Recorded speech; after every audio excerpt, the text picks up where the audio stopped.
Hi guys, and welcome back to the channel. You're joining us now for the second part of our cruise around the Baltic Sea on MSC. We boarded in Copenhagen, had a great day in Warnemünde, Germany, and are now just arriving in the port that services the beautiful Polish city of Gdansk. Welcome to Poland. We are just north of Gdansk here in a port city in the north of Poland. And today we're actually going to be doing a excursion with MSC. So this is the first MSC excursion that we've ever been on, so we'll see how it goes.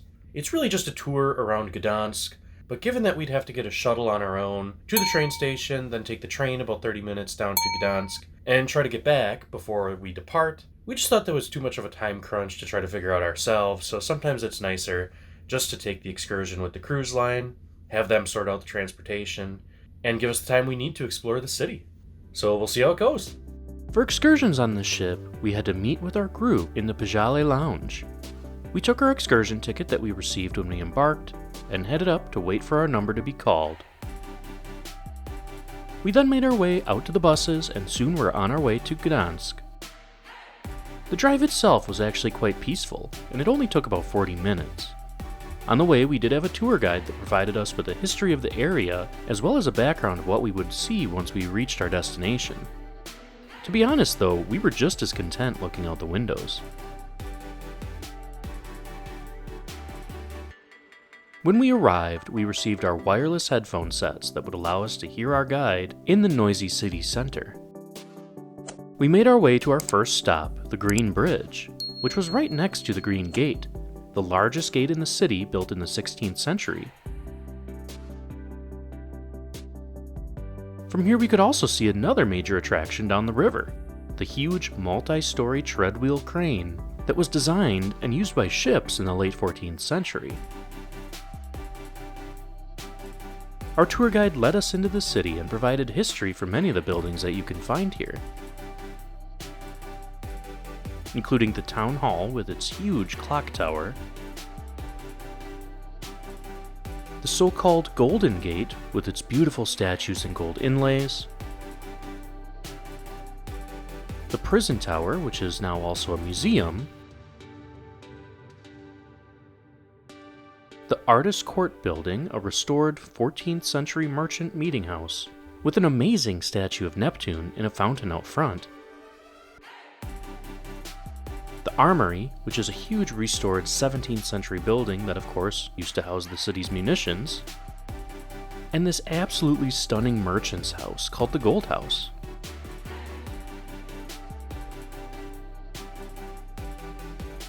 We also saw several other buildings. Towards the end of our tour, we also spent a bit of time in St. Mary's Church, the huge church that dominates the skyline around Gdansk's Old Town. It's believed that a church stood in this spot as early as the 13th century, and the church that's here now was built in 1502. This church has served as an important meeting place, house of worship, and symbol of the city throughout the centuries. It still holds a very important place in the city's history. In fact, we even saw restoration work going on while we were there. It was pretty neat to experience. After seeing this church, our group headed over to the beautifully decorated amber shop. Amber has a historical importance in this part of the world. In fact, amber is sometimes even referred to as Baltic gold. We learned all of this on our tour, and we had no idea how important it was. All we knew of amber was that it was the stuff that the mosquito was trapped in that they used to create Jurassic Park. In Gdansk, there's even an amber museum. The little shop that we visited gave us a little tour and taught us how to tell real amber from fake amber. It was pretty interesting. After our tour, we were given some free time to walk around the city, but what we really wanted to do was find a restaurant and order some pierogi, a Polish staple. We found a little restaurant that served it, ordered some beer, and got an order of the duck pierogi. Some pierogi, because we have to. We're in Poland. It smells good. It does smell good. Yeah. Wow, that pierogi was so good. So good. So good, and the beer was delicious. Now we have to meet our tour again, and yeah, go back to the ship. We met back up with the tour group and made the 30-minute journey back to Gdansk's port. Overall, it was an interesting trip. Well, we are back from our tour in Gdansk. Gdansk is a beautiful city. We were not expecting it to look like that. A lot of it is actually in the style of Amsterdam, although to be honest, the vibe had a lot more of a Eastern European or like a Prague, that kind of feel. But it was awesome. And we also tried some pierogi, which again were delicious. These are just little dumplings that are filled with all different kinds of meats or potatoes. I don't know if they're actually a national dish, but they are kind of a national dish of Poland. So it was great to try those things. We had a fun time. I will say this tour moved very slow for us. It's clear that this is kind of a tour for all age groups, and those usually move pretty slow. We went up one street, down the other street in about an hour and a half.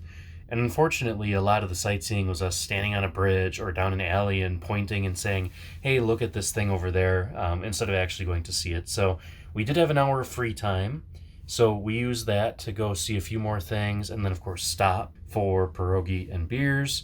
But we felt rushed when we did that because we spent so much time in the group just kind of walking around very slowly. But anyway, we're back on the ship, and now we are going to dinner. We did only have the pierogi today, and we had to rush through that, so we haven't really had lunch. So we're going to skip our late dinner at 8 o'clock tonight and actually just go to the buffet, see what's on offer there right away at 6 o'clock, and yeah, we'll see what's there.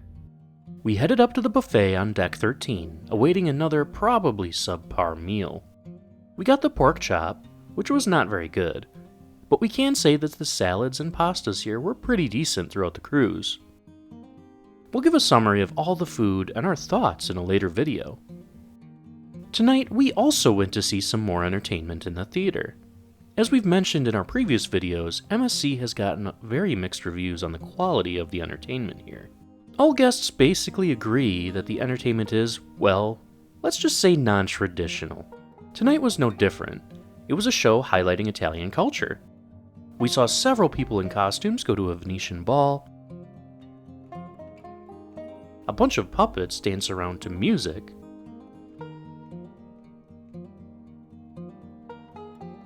And this.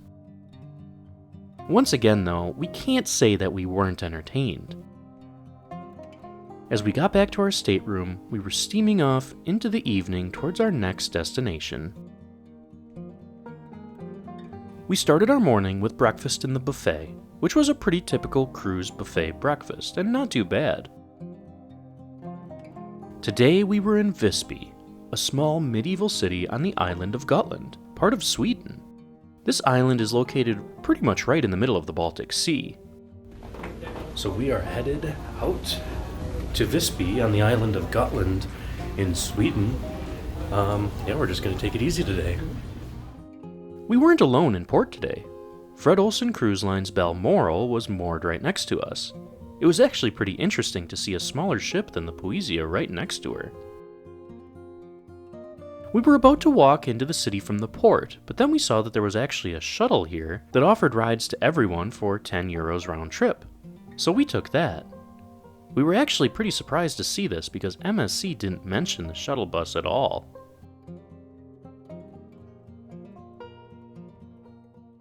So we took the shuttle bus here. It was only 10 euros per person round trip from the port to Warnemünde Park, which is right outside of the city. So yeah, there is a shuttle bus. The cruise line didn't tell us about it. They told us about the hop-on, hop-off bus tour, which obviously they're affiliated with. They kind of get a kickback from. So that was a bit sketchy that they didn't have anything about a shuttle bus in the program. But yes, there is a shuttle bus that all cruise lines can use, 10 euros round trip per person from the port to the city center. This park was absolutely beautiful today. It's just a beautiful day. The sun is shining, a little bit of a breeze. Perfect time to see this city too. Visby has been known as kind of a fairy tale town located far from the Swedish mainland. Not surprisingly, it has been used as a crucial trade route ever since the Viking Age. Centrally located in the Baltic, it saw its fair share of Swedish, Finnish, Russian, German, and many other traders come through and settle on the island. Just walking around the narrow streets here, you can tell that the city was an important place. Its old-world charm still resonates through the alleys and old buildings here. It's just so very charming here. It is. One of the main attractions on the island is the Gotland Museum, which showcases several Viking artifacts and tells a history of this place. Another major attraction that we went to was St. Catherine's Church. Located right near the Stora Torget, or main square, St. Catherine's is the ruin of an old monastery church built for the Franciscan order in 1233. The ruins are actually free to enter, and it's quite breathtaking to see all of this stonework, pillars, arches, and walls without the traditional roof overhead. It's a must-see if you're here in Visby. There are actually several rooms in the back of the church as well, and given its size, I actually lost Catherine for a bit. I lost you. You were wandering. I'm sorry. It's a lot to see, you know. From there, we went to spend some time in the main square of the city, which is lined with shops and sometimes hosts little farmers markets. It's such an enchanting little place. It really is. There's just it's just charming and enchanting. There's no other way to describe it. Another attraction that we found here is the Visby Cathedral, another free admission spot that was first built in the 13th century. It's actually the only remaining medieval church still standing on the island.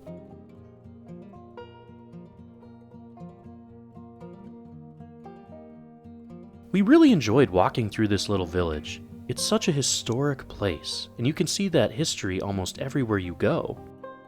If you're not in a part of the city with beautiful stone ruins of some ancient building, then you're walking down a quaint little alley with wooden houses and amazing little gardens.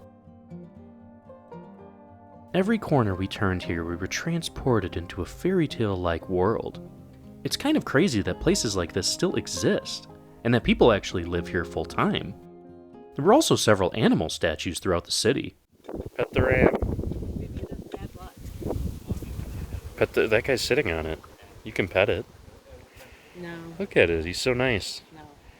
I bet he'll stand still as a stone for you. Oh, that's funny. We didn't know this about Visby, but there are like apple trees and pear trees and berries all over the place. They've got enough fruit to last them for years here.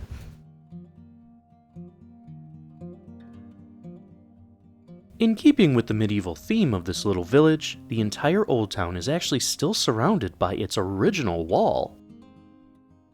This massive wall was built in 2 phases in the 13th and 14th centuries, after the city had become an important trading port. The wall kept being added to over centuries, with the final additions taking place in the 18th and 19th centuries, mainly to accommodate cannons and more modern fortifications. One of the towers here, the Gunpowder Tower, was built in the 12th century, and it actually holds the title of being the oldest surviving non-religious building in the Nordic countries. You can still see signs of battle all around the wall itself, including this rock that was once launched from a catapult that got stuck in this arrow slit in a tower during a siege on the city.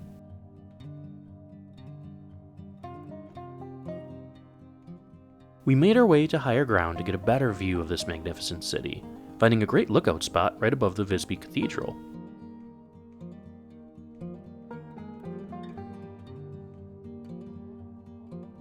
It was getting to be midday now, and we were certainly getting a bit hungry, so we charted a course to a nearby restaurant. Alright, so we're going to a restaurant right now to have what's called Fika, and Fika literally translates in Swedish to coffee, but it's more or less like a gathering time, a meeting point during the day to have coffee and sweet treats and stuff. It's kind of like tea time or afternoon tea in the UK, so we're going to a restaurant. It's called Fiket, so it should be good for Fika time. Yeah. Fiket is located right outside of the east wall of the city, and it was actually recommended to us before our cruise by a coworker who used to live in Visby herself. The restaurant was actually quite charming, and there were tons of things to choose from, including lunch foods.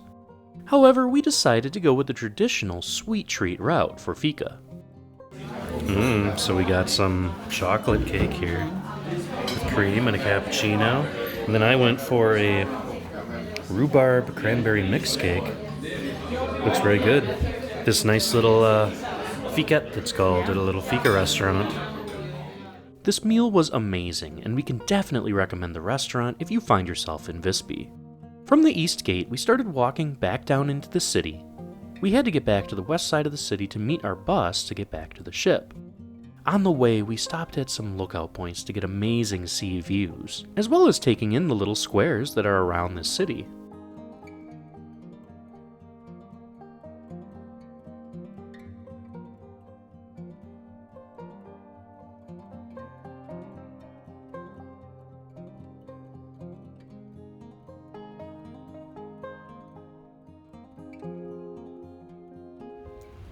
It's your last chance to pet one.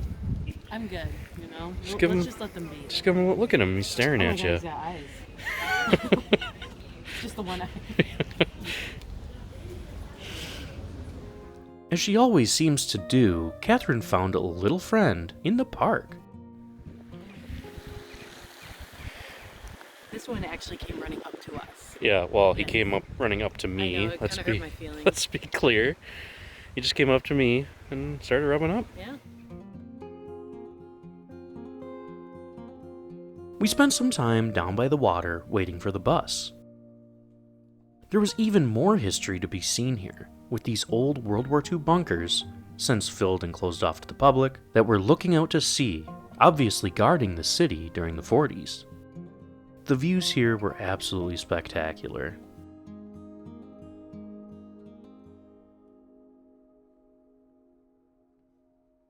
Eventually, the shuttle bus arrived, and we made our way back to an extremely windy port. Windy, huh? It's so windy. Oh my god. Ooh, sea spray. Wow, we had an incredible day in Visby, Sweden. We didn't really know what to expect. We knew that it was an older city with a wall around it still, but I think we were just blown away. It was beautiful, it was quaint, and the people were really nice. So tonight is gala night, which they do a couple times each cruise on these longer cruises, and basically that means you have to dress to impress. They say that there really isn't a dress code, that you could wear your nice jeans and a nice button-up shirt, but most people get dressed up. We don't really do that as much, so we're going to be going to the buffet. The elegant night is really only when you're in the main dining rooms. You still can't wear shorts or anything like that around the ship in the evening. But yeah, so we're going to go to the buffet and see what's for dinner. As we pulled out of Visby, we were looking forward to our next port of Riga in Latvia. Here we would enjoy some amazing Latvian food, and once again take on the old world charm of a medieval city. Thanks for watching this video, and we'll see you in the next one.